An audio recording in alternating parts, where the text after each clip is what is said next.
saya Nabila Nur Anissa dengan NIM 2452000063. Di sini saya berasal dari kelas 4B.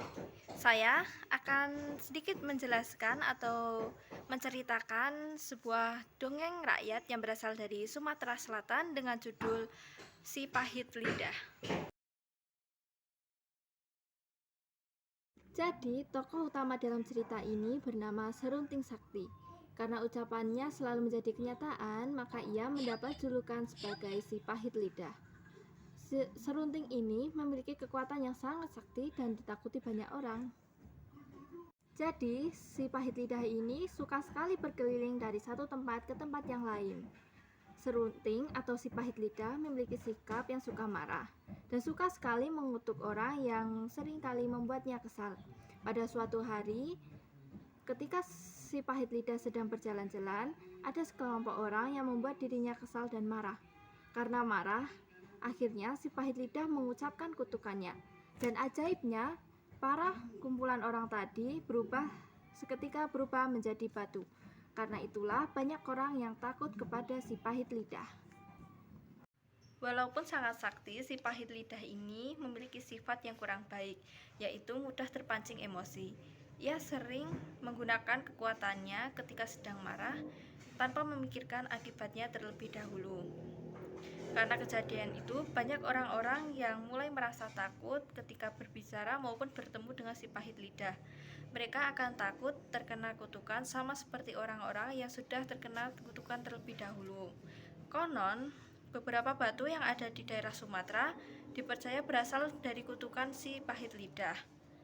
Karena itulah cerita ini masih dikenal dan diceritakan turun-temurun sampai sekarang.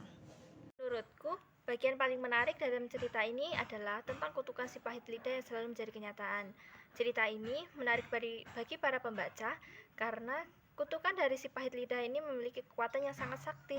Cerita ini juga memiliki suasana yang sangat seru dan menegangkan dan sangat menarik untuk dibaca. Menurut saya, cerita dongeng si pahit lidah ini memiliki banyak kelebihan, yaitu seperti mudah dipahami oleh anak-anak maupun orang dewasa. Cerita ini juga sangat menarik dan membuat para pembaca penasaran dengan apa yang akan terjadi selanjutnya di dalam cerita tersebut. Dongeng rakyat seperti ini juga patut untuk dilestarikan karena merupakan bagian dari tradisi atau budaya Indonesia. Dengan membaca cerita rakyat seperti ini, kita dapat mengenal tradisi dan nilai-nilai kehidupan yang dari berbagai daerah di Indonesia. Lalu, strategi membaca yang saya gunakan adalah membaca intensif. Karena saya membaca cerita ini dengan teliti supaya dapat memahami isi, tokoh, alur, dan pesan moral yang terkandung dalam cerita rakyat ini. Cerita ini memiliki banyak pesan moral yang terkandung. Seperti yang pertama, kita harus selalu menjaga ucapan kita baik dimanapun kita berada. Cerita ini juga memiliki pesan moral kedua, yaitu meski kita tidak memiliki kekuatan seperti si pahit lidah, kita harus selalu menjaga ucapan supaya tidak menyakiti hati orang lain.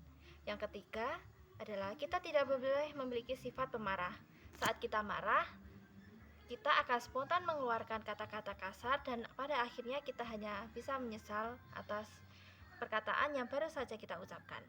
Kesimpulannya adalah cerita si pahit lidah ini adalah cerita yang sangat menarik, seru, dan memiliki banyak pelajaran hidup yang bisa kita ambil. Di sini kita semua bisa belajar bahwa kita harus berbicara yang baik, sopan, dan tutur kata yang baik pula. Kita juga harus menghormati orang lain dan pandai dalam mengendalikan emosi. Jangan seperti si pahit lidah yang suka memaki orang ketika orang tersebut selalu berbicara kasar atau berbuat kasar kepadanya.